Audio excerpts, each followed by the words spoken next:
Bab yang pertama. Honda City kelabu meluncur laju membelah kepekatan malam itu. Alicia membuang jauh pandangannya keluar. Hujan mula turun dengan lebatnya, membasahi lebuh raya yang sunyi itu. Ayu menoleh ke belakang, melihat pelakuan anak tirinya.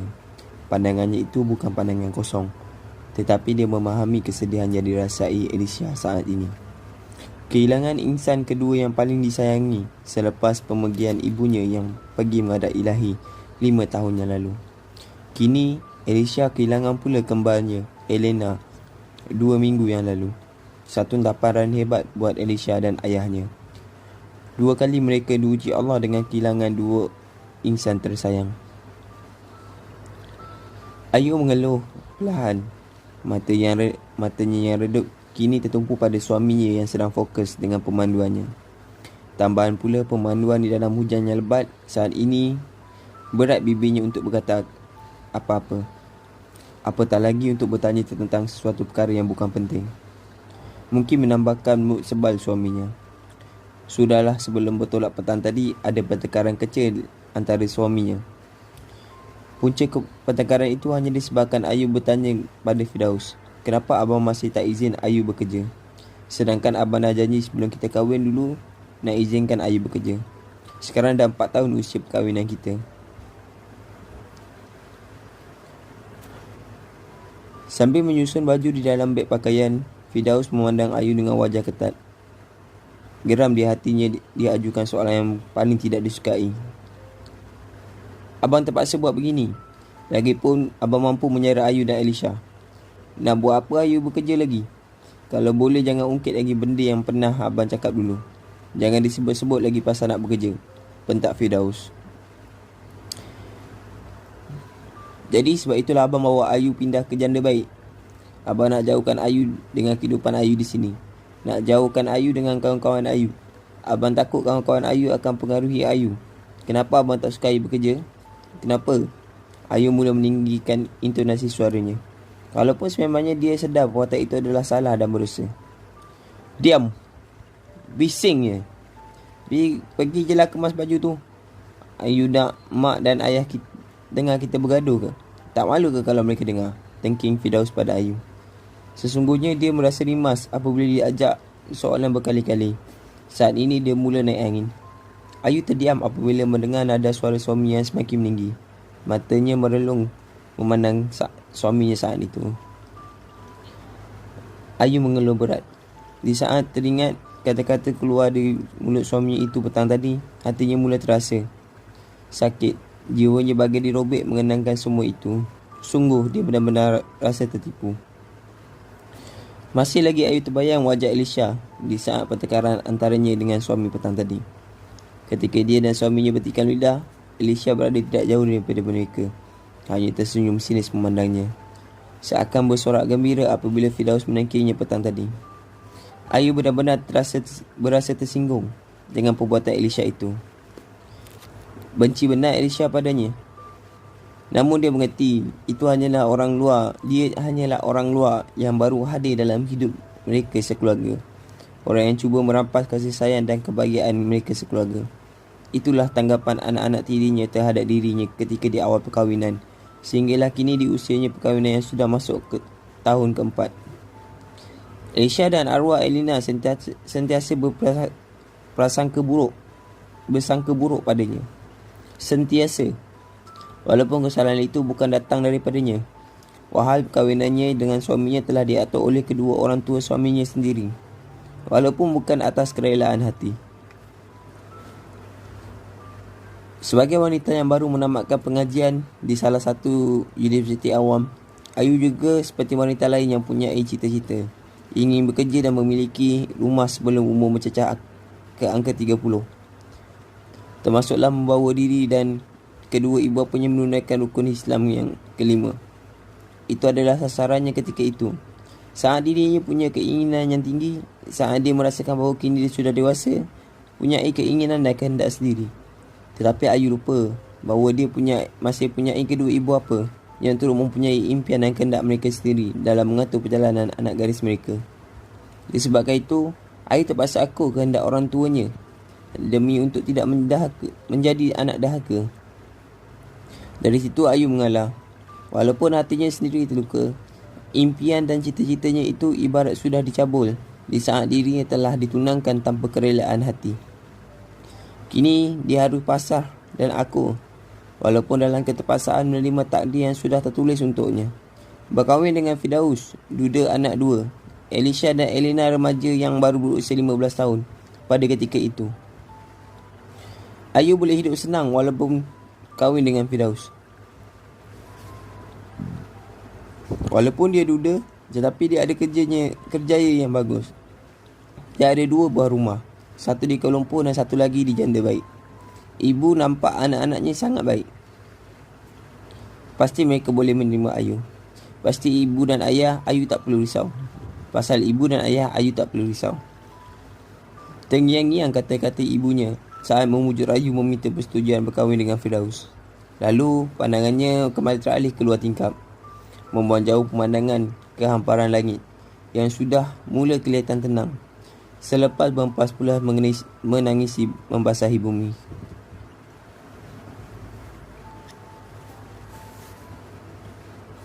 Jauh mengelamun, tegur Firdaus. Ayu tersentak. Segala lamunannya tadi kini terhenti. Namun dia masih mendiam. Tiada sebarang reaksi dari wajahnya. Kosong. Kita lupakan kisah petang tadi. Abang minta maaf ya. Tak sepatutnya abang marah sayang dekat rumah mak abang. Depan Elisha pula tu. Lagipun mesti sayang tahu kan keadaan abang macam mana. Elena baru je pergi tinggal kat abang dan Elisha. Terlalu mendadak.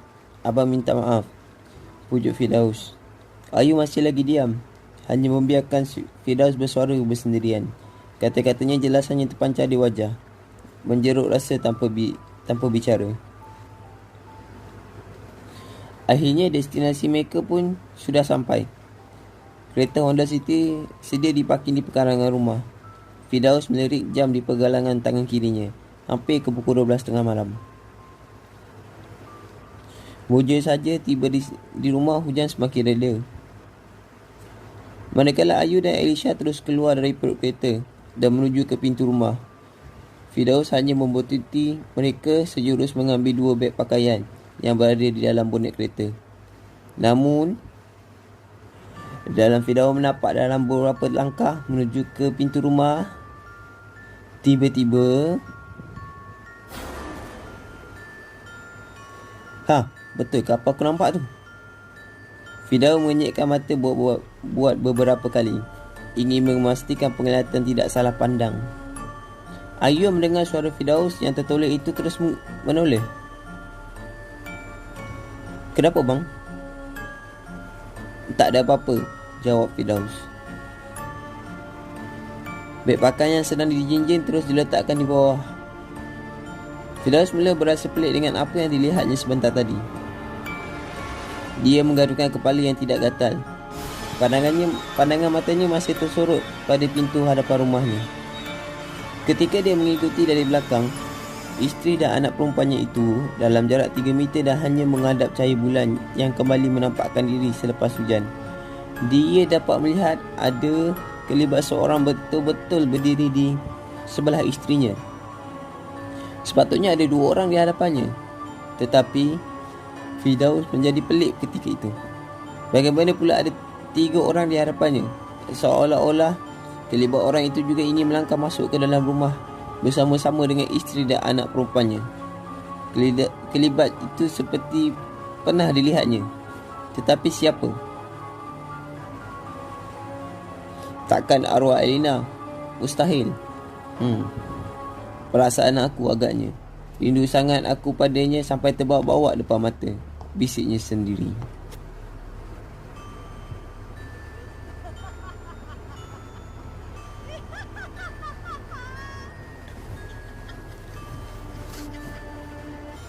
Ayu mengambil tuala di dalam almari. Badannya mula terasa berlengas selepas beberapa jam duduk di dalam kereta. Sungguh pun bukan dia yang memandu, tetapi letih di badannya saat ini tidak dapat diungkap. Saat ini kepalanya mula terasa pening secara tiba-tiba. Ayu cuba untuk menahan dirinya dengan bersandar di dinding. Dia risau kalau kepalanya yang pening itu boleh membuatnya terjatuh di dalam bilik air. Matanya mulai dipejam. Cuba untuk bersikap tenang dan tidak panik ketika pening mula datang secara tiba-tiba. Setelah merasakan pening di kepalanya berangsur lega, tanpa berlengah, Ayu segera ke bilik air untuk mandi. Walaupun sudah beberapa kali dia dilarang oleh Firdaus agar tidak mandi pada waktu malam. Namun, larangan dari Firdaus itu bagai mencurah air ke daun keladi. Langsung tidak menakutkan hati tak kala Firdaus menyebut pelbagai kemudaratan dan penyakit jika dia terus dengan sikap suka mandi pada waktu malam. Pintu bilik air terus dikuak, lalu lampu terus dinyalakan. Namun, baru saja lampu terpasang, "Mak!" Ayu terkejut. Tiba-tiba Ayu terlihat sosok seorang di dalam cermin sinki yang sedang berada di penjuru dinding. Ya, Ayu merasakan dia tidak tersilap pandang. Dalam pada itu, Ayu cuba mengintai pula di penjuru di mana sosok seorang itu dilihat. Namun, tiada siapa yang berada di situ. Lalu pandangannya beralih pula ke cermin sinki itu tadi. Namun sosok itu sudah hilang. Ayu mula berasa hairan. Dia mula berasa ragu-ragu dengan apa yang dilihat sebentar tadi. Otaknya cuba mengimbas kembali imej dalam cermin itu. Dia merasakan matanya tidak tersilap pandang. Ya, memang ada seorang yang sedang berdiri di penjuru dalam cermin itu. Lalu dengan tidak membuang masa, Ayu mengambil keputusan untuk terus mandi sahaja. Abaikan sahaja apa yang dilihat sebentar tadi. Namun, dalam ralik menggosok rambutnya dengan shampoo, tiba-tiba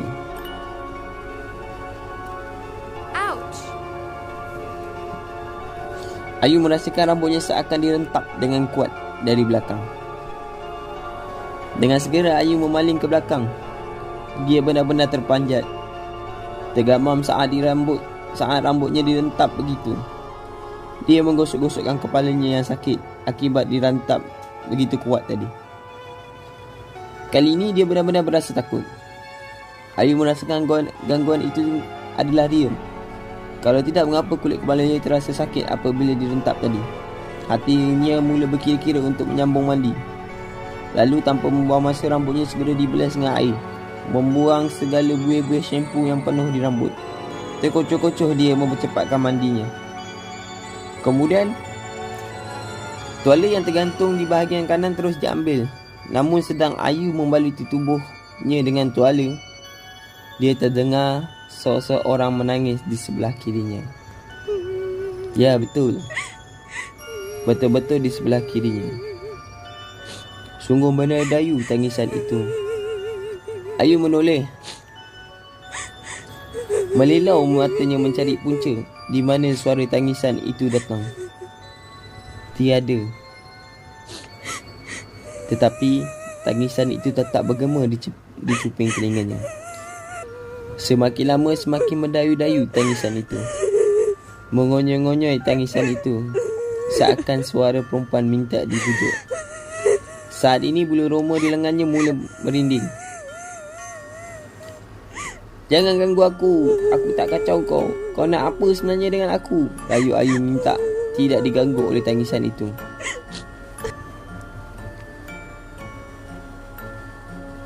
Sebaik sahaja Ayu bersuara, tiada lagi kedengaran suara menangis. Sunyi kembali, seolah-olah dia mendengar dan faham dengan kata-kata yang diluahkan oleh Ayu. Apabila merasakan suasana di dalam bilik air itu kembali senyap tanpa tangisan, ada sikit kelegaan di hatinya, walaupun roma di lengannya masih lagi merinding. Saat Ayu semuanya sudah berakhir, sangkaan Ayu semuanya sudah berakhir. Namun, telah hanya salah sama sekali. Kali ini gangguan itu lebih drastik lagi, seakan mencabar keberanian Ayu. Kini, Ayu mendengar pula bunyi cermin kaca, seperti diseret seseorang dengan menggunakan kuku yang panjang.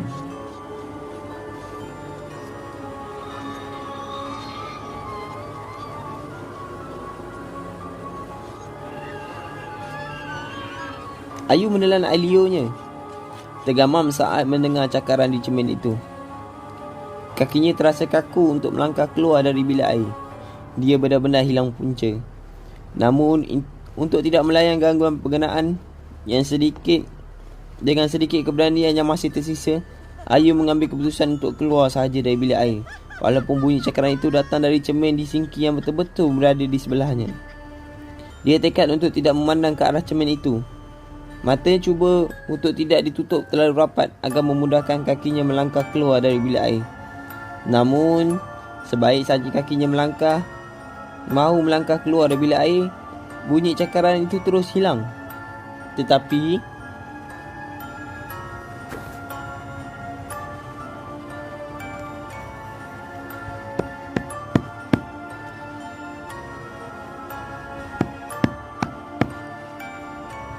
lagi sekali cermin itu diketuk seseorang sebanyak 6 kali. Ayu cuba melawan untuk tidak memandang ke arah cermin itu. Matanya dipejam rapat. Di saat itu tubuhnya sudah menggetar kerana terkejut dan takut mendengar bunyi cakaran dan ketukan di cermin itu tadi. Tetapi di sebalik sisinya yang lain, cuba untuk memaksa dirinya memandang cermin itu. Akhirnya Ayu mengalah.